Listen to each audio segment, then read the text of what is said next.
Over the past several years, we've noticed a growing demand for slab pavers. We also realized there was a need for a tool on the market to install these slab pavers. So what Paver Tool Innovators has come up with is the E Slab.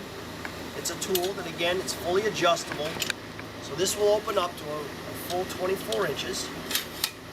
So you can haul a 24-inch slab. It also will adjust way down to accommodate some of your smaller pavers also.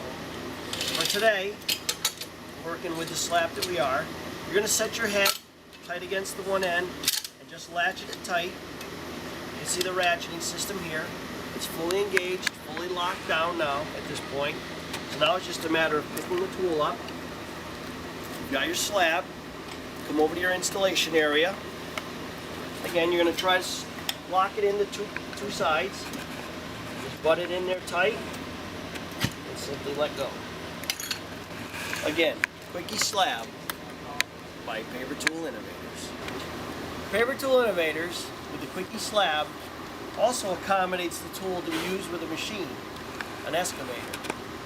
So with the loop and the tool and a chain and an excavator, we'll show you how to take this tool to the next level.